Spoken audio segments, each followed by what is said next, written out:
I have you as club owner and promoter. Does that sound right? I would just say just owner. It's not really a club. Okay. Owner and promoter of New Era Wrestling Shelbyville, Indiana. Yeah.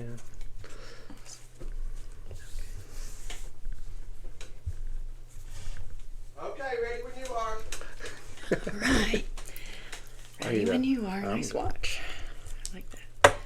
Okay, here we go. We're going to do it. This is your deal. Yeah, I know. I'm ready. Hello and welcome. I am your host, Christy Brandt, and this is In Business Shelby County. Thank you to Echo Effect for providing us with this audio recording. Echo is located in Shelbyville at 102 East Washington.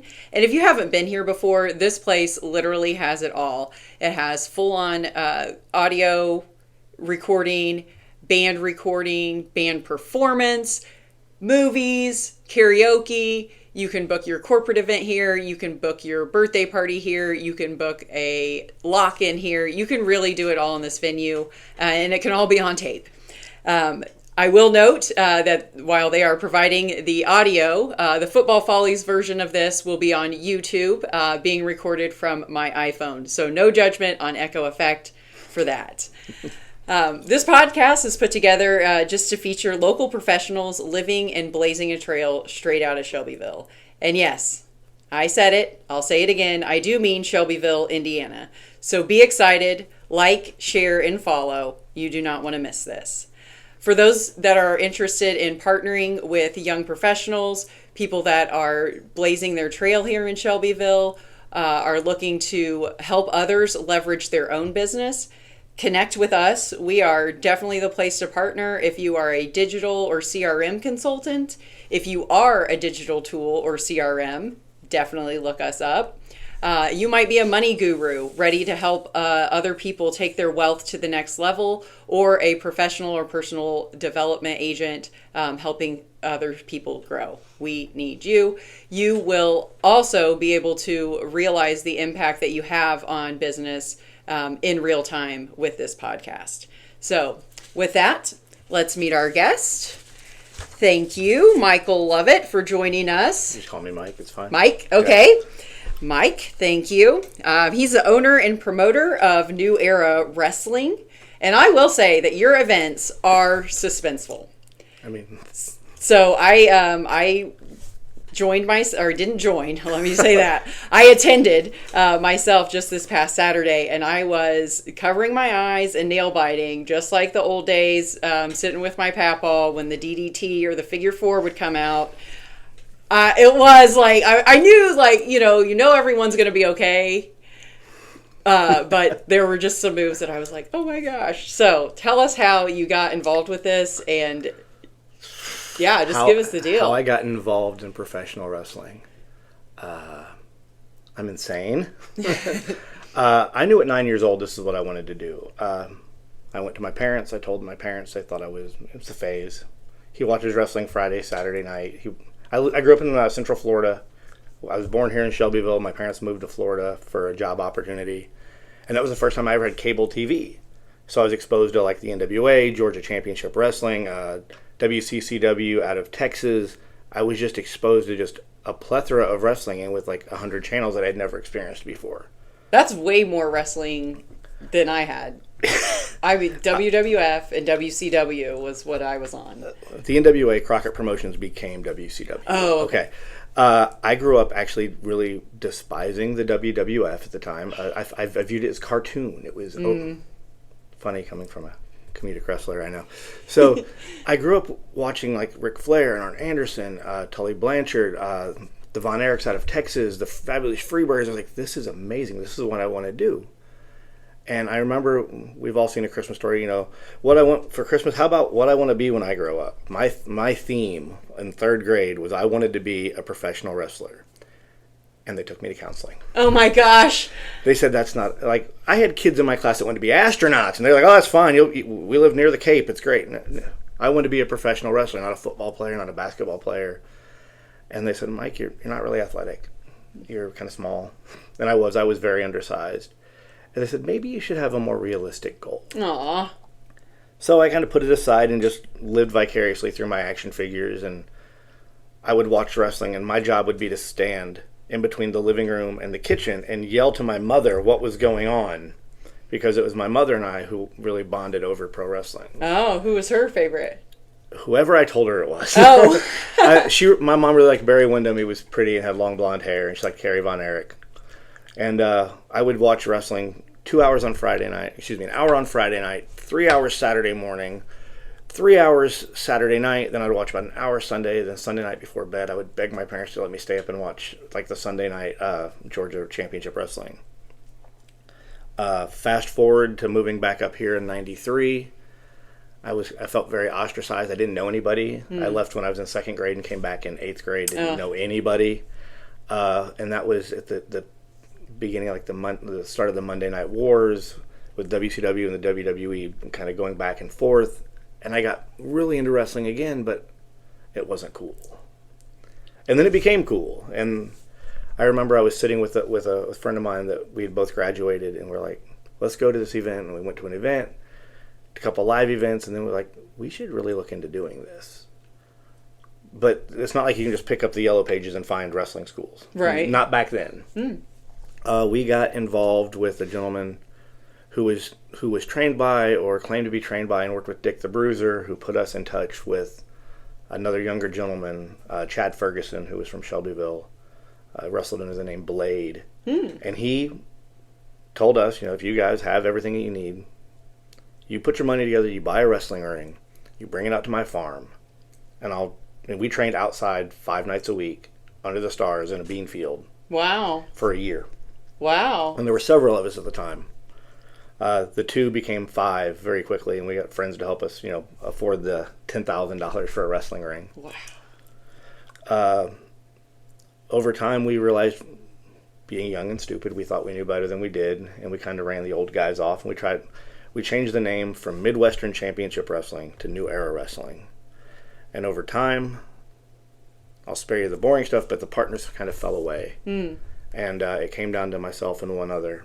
And he made me an offer I couldn't refuse to buy him out and continue to run the company by myself. And I've been doing that for the better part of 15 years. Wow. Yeah, I've been wrestling for 24 years, promoting for 20, and being an owner-promoter for the last 15. That's incredible. And I will say, you guys draw a crowd. So I wouldn't say that I walked in and knew everyone there either. So not everyone was local that came to see this. According to the analytics and the logistics from the Facebook advertising, we drew from 4 states, Michigan, Ohio, Illinois, and Kentucky. Nobody from Ohio this time, boo-hoo.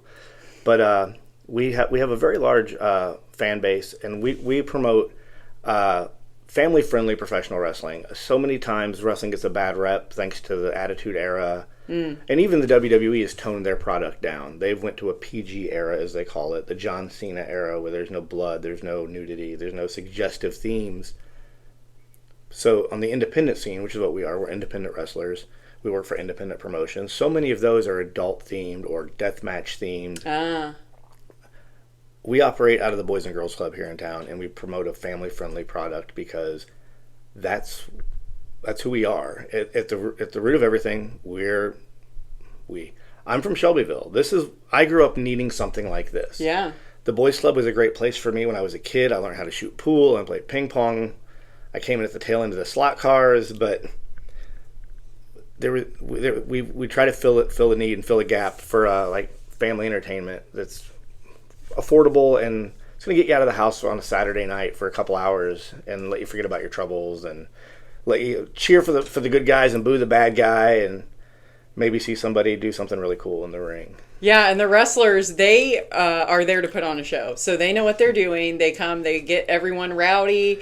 They're heckling. I didn't realize, so there were 2 options. It was front row or general seating. Yep. And I was like, well, why wouldn't we want front row? But my husband just, went ahead and paid for the tickets. So we didn't sit in the front row. And then I realized why people sit in the front row. And it's to really kind of be a part of the show. Yeah, the front row crowd, the people that come, the diehards, they line up hours before doors. Wow. Our doors open at 6, 5:45 for the VIPs, for the season pass holders, so they can get their preferred seats. But the diehards, the regulars that are there every month, they know where they want to sit. They know who they're coming to cheer for or who they're coming to get into it with, and they do. They don't hold back. Professional wrestling is one take action theater. But unlike sitting at a play or watching a movie, you're encouraged to be involved within reason. Yeah. Obviously.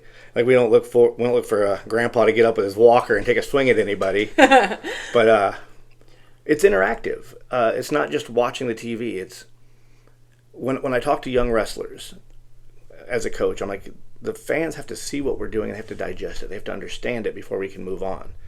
And I always use like a little kid inside of me that when I would see something, I would see it, and then immediately going back to it, I have to yell, "Hey, Mom, he just did this." Oh. And if I came back and it was too far advanced, I've already missed what happened. So in an upfront, intimate situation like this, where you can watch pro wrestling evolve, and at its core, pro wrestling is just storytelling. Mm-hmm. It's David and Goliath. It's good versus evil.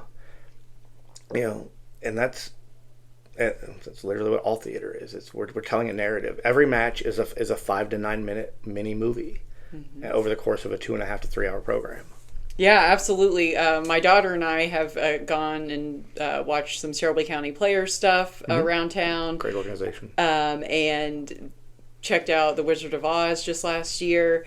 And I got the family out, brought my husband and my 2-year-old, which might have been the mistake there. He was very, very influenced by the ongoings at the match. But yeah, I mean, theatrics on point. That's what it was. I mean, we had the guys had the lights going, you had sound, you had the video. There was like the build up before people came out. It is a full for television production. It's just live and in the boys club. Of course, we don't have the $1 million budget or a TV station behind us, but yeah, there's full video production, lights, sound. There's characters to get behind. We have an amazing ring announcer. I'd prefer to call her like a host, is a Nikki Mariani, and she really engages the crowd. She embraces our all-inclusive mentality. And then our general manager, Chris Icon, goes out and just tells everybody, Chris was one of our original partners.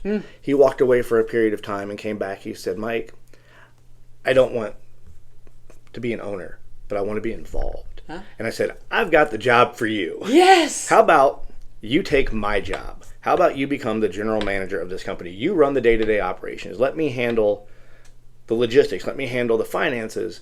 Let me enjoy not being at the show. And that in turn allows me to put on a pair of tights and become somebody else. I don't have to be the boss. I too am a wrestler, so. Yeah, very entertaining. So you mentioned coaching. So do you actively kind of train people who are pursuing the professional wrestling career? I do. About 4 years ago, I opened the New Era Wrestling Academy. Our first, call him success story, was a young man by the name of Braden Lee. From 6 months from the day Braden came to our school, 6 months later to the day he was on Monday Night Raw. Wow! He was only an extra, but he still got to say within 6 months he got his foot in the door at the biggest sports entertainment company in the world. That's incredible. I'm on my 3rd official class. I have several different assistant coaches and au pairs, but and even before I had Braden in the academy, I trained wrestlers on the road, which meant we didn't have a facility. We would meet up early on a show day, and we would travel 4 or 5 hours to wherever the event was, and I would coach and train wrestlers in somebody else's facility at their building before a show. Then I would go back to the locker room. I would get changed. I would go out and wrestle the show. Then the trainee would then take me home. But yeah, we're on our 3rd class. We just had an open house actually this last week for our 4th class. Wow. My program is a very methodical program. I've seen wrestling schools that claim we can make anybody a wrestler in 12 weeks. We can make anybody a wrestler in 6 months. My program's 15 months. We focus heavily on fundamentals, footwork, and psychology of professional wrestling. And I tell everybody, professional wrestling isn't doing maneuvers. It's what we do between the moves that separates us from backyard wrestlers or wannabe wrestlers. What makes us truly professionals is knowing how to operate and when to move and when not to move. So what Tell me about the psychology of wrestling. The psychology of wrestling. At its core, I mean, I'm not letting out anything new here. Professional wrestling is predetermined. I hate to ruin that for you. Yeah. I hate the F word. You cannot fake gravity and you cannot fake impact. But what I can fake is the outcome of a match. So yes, when I go through the curtain, I know what's going to happen. I don't know what's going to... I know where A and Z are, but the other 24 letters of the alphabet are all, ad-libbed or roughly outlined. Psychology in professional wrestling is, does it make sense to do this? Not what I did, but why did I do it? If I wouldn't do it in a legitimate fight, why would I do it here? Oh. So it's the believability. And yes, sometimes we have to suspend disbelief when we see like a 110-pound guy pick up a 300-pound man. Everybody wants to be a superhero. But psychology is taking something that is inherently ridiculous. Guys without pants fighting for a belt with larger-than-life characters and catchphrases or flashy ring attire, and making what we do, at least in the moment, seem believable. Be like, yeah, that makes sense. I would do that. To make a casual fan or a non-fan such as yourself to sit down and be like, well, that makes sense. If you can make a play fight make sense, then it transcends being a play fight and it becomes entertainment. It's like Hollywood actors and stuntmen have hours and hours of training for a 5-minute fight sequence. I'm going to have 5 of them this week, and I have to make every one of them make sense. Yeah. Because if it doesn't make sense, well, what's the old saying? If it doesn't make dollars, it doesn't make sense. And the whole point is to bring them back. That's awesome. To bring fans back in. So, oh my gosh, I had a question. I'm sorry, I'm very long-winded. Well, I guess I need to reveal myself. I did go to WrestleMania 8. I know that sounds like the time that you were not loving wrestling. No. So I am a little... I do know about that time of wrestling. The golden era was amazing. I will give it that. Yeah. The other thing is I watched some documentaries on like Andre the Giant, The Rock, of course, some guys like that. And when they were coming up, or like their families were even part of wrestling, it's you. I mean, it's this. Like, to get there is this, seemingly. Would you agree? Yes and no. Some people have a very huge support system, and you mentioned people like The Rock, who came from the Samoan dynasty. His father was a wrestler. His grandfather was a wrestler. And every one of them said the same thing. Don't do this. The biggest piece of advice I ever gave to my own son was don't do this. Go to college, get a degree. Wrestling's always going to be here. But now I'm sitting here with a nearly 21-year-old son who has wrestled in more states than I've wrestled in. He out-wrestles me to this day. He's 6'3" and 220 pounds, and he's winning championships all over the country. Wow. So yes, and wrestling becomes a family. Everybody's heard the cliche, Hogan calls everybody brother. I refer, there are brothers and sisters in the ring. I've got family thanks to this business that I would have never had. I have people in my life that I care about. My chosen family, if you will, is so deep. My wife and I often make the statement that our doors are never locked, because we never know when someone's going to need a place to crash, or a brother or sister that's on the road. Instead of spending $100 on a hotel, I tell everybody, I'm 20 minutes from Indianapolis. Shoot me a message. Call me on the phone. I have a spare bedroom. That wasn't me. Sorry. So yeah, it is definitely a brotherhood, and it can be a family unit. But like any family, they're toxic members, and there's bad things that happen here and there. But for the most part, I think professional wrestling has been a blessing in my life. Well, tell us, how can we find you? What are your handles?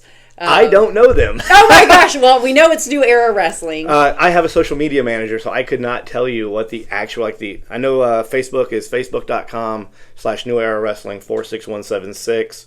I believe the Instagram is @new_era_wrestling, and the X is @New Era 317 or @New Era Indie. Don't quote me. because again, I do have a social media manager, and I did not come prepared. Oh, no problem. Well, you will be able to find him on In Business Shelby County. You have been a wonderful guest. Don't forget, like, share, subscribe, and follow. We're on YouTube, Facebook, and LinkedIn. And thank you so much. Make it a good day. Thank you. Hey, good job. Oh. Oh, man. Boy, that was Heather out saying she's out front. Oh, yeah. I think. Okay.